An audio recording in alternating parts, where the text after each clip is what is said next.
Hello viewers, welcome to my channel. তো আজকের ভিডিওটা ক্যালকাটা ইউনিভার্সিটির যে ল এন্ট্রান্স টেস্ট আর তারপর যে অ্যাডমিশন যেটা চলছে, তো সেইটার ওপর একটা কিউএনএ সেশনের মতো হবে। মানে আমি আমার ভিডিওতে এবং কিছু র্যান্ডম ভিডিওতে যে কমেন্টগুলো আসছে, যে প্রশ্নগুলো আসছে, তো সেগুলোর উত্তর দেবো। তো এগুলো তোমরা কমেন্টে জিজ্ঞেস করছো, কিন্তু একটা ভিডিওর মধ্যে পেয়ে গেলে তোমাদেরই সুবিধা হবে, তো সেটার জন্য আমি বলে দিচ্ছি। তো প্রথম প্রশ্নটা হচ্ছে, সিলেকশন লিস্টের কলেজটা পছন্দ না, সিট বুকিং ফি না দিয়ে মপআপের জন্য কি ওয়েট করব? তো প্রথমত আমি বলবো, সিলেকশন লিস্টের যে তোমাদের কলেজটা এসছে, ওটা পছন্দ বা অপছন্দের ব্যাপার কিছু না। ক্যালকাটা ইউনিভার্সিটির আন্ডারে প্রত্যেকটা কলেজই ভালো। এবার তোমার যদি সত্যি করেই কলেজটা পছন্দ না হয় বা তোমার মনে হয় যে না, এটাতে ভর্তি হবে না, তাহলে সেক্ষেত্রে সিট বুকিং ফিটা তুমি দিতেও পারো, আবার নাও দিতে পারো। তবে যদি তোমার পছন্দ না থাকে, সেক্ষেত্রে সিট বুকিং ফি না দিলেও হবে, এবং পরবর্তীতে যখন মপআপ স্টার্ট হবে, তখন মপআপের তোমরা রেজিস্ট্রেশন করে নেবে। এবার রেজিস্ট্রেশন যদি না করো, তাহলে সেক্ষেত্রে কিন্তু তোমরা সিলেকশন লিস্ট বা কোনো কলেজ কিন্তু পাবে না। তো মপআপের রেজিস্ট্রেশনটা কিন্তু তোমাকে করতেই হবে। বাকি সিট বুকিং ফিটা তোমার সেফটির জন্য তুমি দিতেই পারো, ঠিক আছে। তো এরপরের পয়েন্টটা হচ্ছে, বা এরপরের যে কোশ্চেনটা, সেটা হচ্ছে মপআপ রাউন্ডটার জন্য কি করতে হবে। তো ওই এক্ষুনি যেটা বললাম, যে মপআপ রাউন্ডের জন্য তুমি যাই করো, তোমাকে রেজিস্ট্রেশনটা করতে হবে, যেটা আলাদা করে লিঙ্ক দেওয়া হবে এবং সেখানে তোমাদেরকে করতে হবে, ঠিক আছে। তো সব ডাউট ক্লিয়ার। এবার এপিডেভিটটা নিয়ে একটা ডাউট হচ্ছে, যে নোটারি এপিডেভিট এখন না করে ওই পিডিএফটা যদি ফিল করে আপলোড করি, তাহলে কি হবে? তো আমি বলবো, নোটারি এফিডেভিট কিন্তু এখন করার দরকার নেই।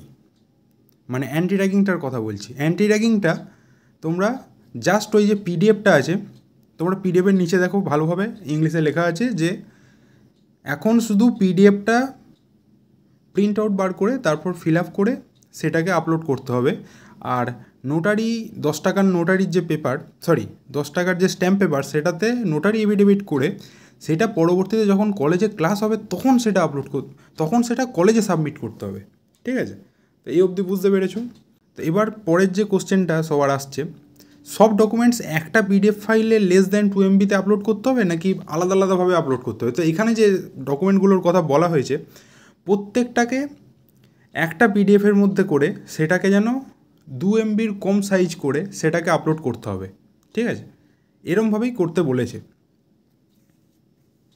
আর এরপর তোমাকে যদি তুমি চাও যে সিট বুকিং ফিটা দিতে হবে, তাহলে সিট বুকিং ফিটা দিতে পারো। আদারওয়াইজ তোমাদেরকে কিছু করারই দরকার নেই, জাস্ট ওয়েট করো কখন মপআপ রাউন্ডের রেজিস্ট্রেশন আসে। তবে যারা ভর্তি হতে চাইছো তাদেরকে তো এটা করতেই হবে। আর এরপর হচ্ছে রেসিডুয়াল অ্যাডমিশন ফি কবে পেমেন্ট করবো? তো রেসিডুয়াল অ্যাডমিশন ফিটা 1 নভেম্বর থেকে দেওয়া শুরু হবে। তো তোমরা রেসিডুয়াল যে অ্যাডমিশন ফি, সেটাকে দেওয়া স্টার্ট করবে। আর তোমাদের যে রেসপেক্টিভ ইনস্টিটিউট বা কলেজ, সেখানে ওটা পেমেন্ট করতে হবে।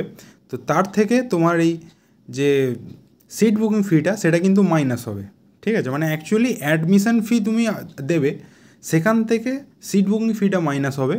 আর যেটা তুমি দিচ্ছ সেটা অ্যাকচুয়ালি হচ্ছে রেসিডুয়াল অ্যাডমিশন ফি, ঠিক আছে। এরপরে আমরা যেটা নিয়ে আলোচনা করব, যে স্যার অনেক টেনশন হচ্ছে, কি করব বুঝতে পারছি না, ঠিক আছে। তো আমি বলবো, এক্ষেত্রে তোমরা মাথা ঠান্ডা করো। অনেক ইউটিউব চ্যানেল আছে, ইনফ্যাক্ট আমার চ্যানেলও রয়েছে। তারপর এতগুলো হেল্প ডেস্ক নাম্বার আছে, ইমেল আইডি আছে, সেখানে তোমার যে কোশ্চেন সেটা তোমরা জানাতে পারো, ঠিক আছে। এছাড়াও যারা কলকাতার মধ্যে তোমাদের বাড়ি, তারা হাজারা ক্যাম্পাস অবশ্যই চেনো, তো সেখানে গিয়ে তোমরা কথা বলতে পারো। তবে যাওয়ার দরকার নেই, ওই কল করে কিংবা ইমেলের মাধ্যমে, কিংবা এতগুলো ইউটিউব চ্যানেল আছে, সেখানে তোমরা মেসেজ করে অথবা কল করে জেনে নিতে পারো, ঠিক আছে। এরপরের যে কোশ্চেনটা, সেটা হচ্ছে সুরেন্দ্রনাথ কলেজ কি স্ক্যাম করছে? এটা একটা দারুণ প্রশ্ন। তো এটার ছোট করে আমি একটু উত্তর দেবো। তো সুরেন্দ্রনাথ কলেজ বর্তমান সময়ে দাঁড়িয়ে, বর্তমান সময় নয়, অনেক আগে থেকেই একটা খুব নামকরা ইনস্টিটিউট, ঠিক আছে। এবার তোমরা যদি একটু ভালো করে নোটিফিকেশানগুলো দেখো, তাহলে বুঝতে পারবে এই যে 4টে গভর্নমেন্ট কলেজ, প্রত্যেকটা কিন্তু গভর্নমেন্ট কলেজ নয়, এই সুরেন্দ্রনাথ কলেজ এবং সাউথ ক্যালকাটা ল কলেজ এইগুলো actually government sponsored law college, ঠিক আছে। তো এই কলেজগুলোর যে সমস্ত যে ইনফ্রাস্ট্রাকচার, তো সবটা কিন্তু গভর্নমেন্ট খরচা দেয় না, ঠিক আছে। তো সেটার জন্য স্টুডেন্টদের যে ফিজ, সেটা থেকেও কিন্তু 50% to 60% কলেজের যে ইনফ্রাস্ট্রাকচার সেটা কিন্তু মানে দাঁড়িয়ে আছে, ঠিক আছে। তো এই জন্য আরেকটা কারণ হচ্ছে এই যে ল কলেজগুলো তোমরা দেখতে পাচ্ছ, এইগুলো থেকে কিন্তু প্রচুর পরিমাণ টাকা ক্যালকাটা ইউনিভার্সিটি নেয়, এটা একটা বাস্তব, ঠিক আছে। এবার বর্তমান সময়ে দাঁড়িয়ে অন্যান্য যে ল কলেজ বা অন্যান্য যে গভর্নমেন্ট কলেজগুলো হয়, তো তারা তো একটা ফিজ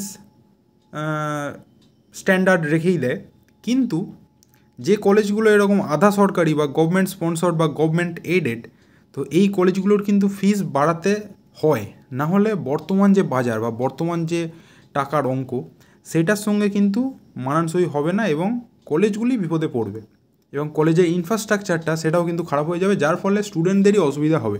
ওই জন্য এখন এদেরকে বাধ্য হয়ে কলেজের ফিসটা বাড়াতে হয়। তো সব ডাউট ক্লিয়ার।